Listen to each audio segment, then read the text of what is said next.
Bonsoir chers amis et visiteurs du blog supersenior.ch.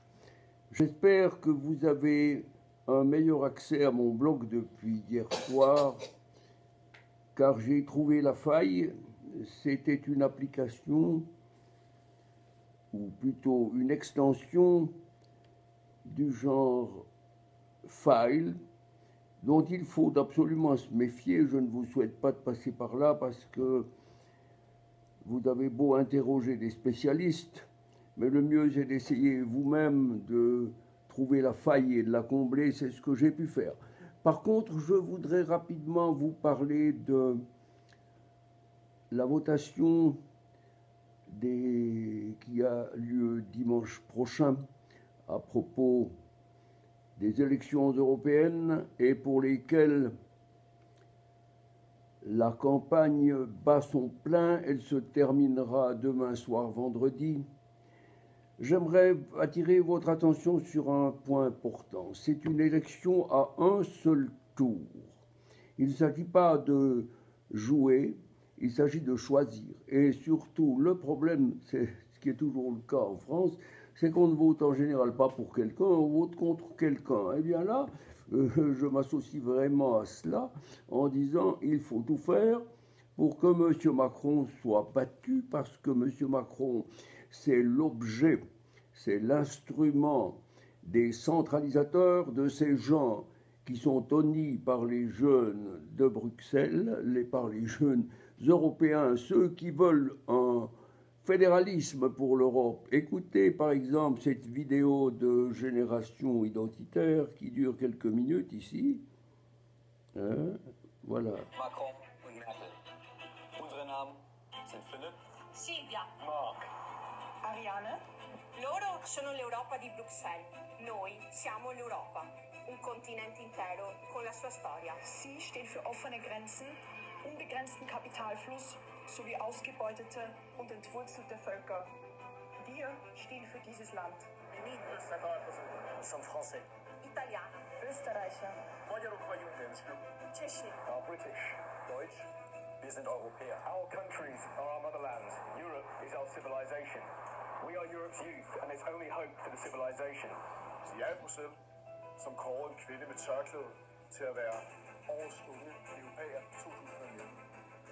Vi lover jer, at Europa aldrig vil underkaste sløret eller blive besejret. À nos États, nous imposent invasion, colonisation, partition. Nous disons qu'ils trahissent nos peuples et la démocratie.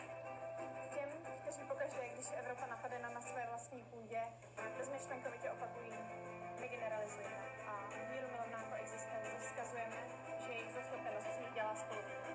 Ihre Dreistigkeit, ihre Lügen und ihr Verrat brachten unsere Identität in unmittelbare Gefahr. Die Zeit läuft uns davon. Il 26 maggio ogni giovane europeo dovrà rispondere alla chiamata. Nessuna nazione può salvarsi da sola. Europe is our common destiny.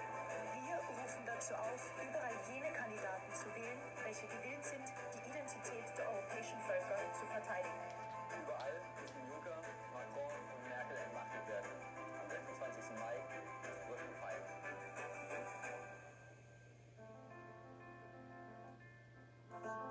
Voilà, vous avez entendu. J'espère que ce sera suffisamment fort afin que vous puissiez. De toute façon, je vous mettrai le lien de la vidéo ici.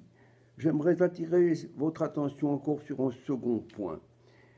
C'est qu'en France, actuellement, il y a comme un rideau de plomb sur l'affaire de Notre-Dame de Paris. Bref, on fait comme si M. Macron avait seul le pouvoir de dire ce qui est noir et ce qui est blanc. Mais je peux vous assurer ceci, c'est que selon des sources tout à fait sûres que j'ai obtenues, l'incendie de Notre-Dame, ce n'est pas un accident. Et cela fait, après-demain, cela fera 40 jours, une période de carême, oui, de carême dans le désert. Ça fait 40 jours qu'il ne s'est rien passé du point de vue d'une enquête. Et c'est comme si M. Macron avait peur que des indices aient pu être trouvés. Et je peux vous assurer que des indices, il y en aura, ils sortiront le moment voulu. Bref, tout cela nous amène à penser que l'incendie a été provoqué, a été préparé de longue date, car les poutres en chêne, ça ne brûle pas comme ça, le chêne, ça ne va pas si vite, et il est impossible que ce soit l'œuvre d'un seul homme. Voilà ce que nous devons penser. La France est actuellement aux mains de forces occultes qui la tiennent comme ça. Eh bien, il faudra penser à ça. Et il faudra prier le Seigneur afin que la France soit délivrée de son potentat, de son dictateur, de ce personnage qui se permet d'interdire ou de suggérer qu'on ne parle pas de ce qui gêne. Eh bien, la France est devenue une proie pour ceux qui veulent nous dominer. Et je vous assure qu'ils ne domineront pas si nous nous montrons forts et si nous faisons obstruction, je dis bien obstruction, en votant contre Macron dimanche prochain. Envoyez balader les marcheurs afin qu'ils aillent démarcher ailleurs. Je vous souhaite une bonne soirée. Merci de votre attention.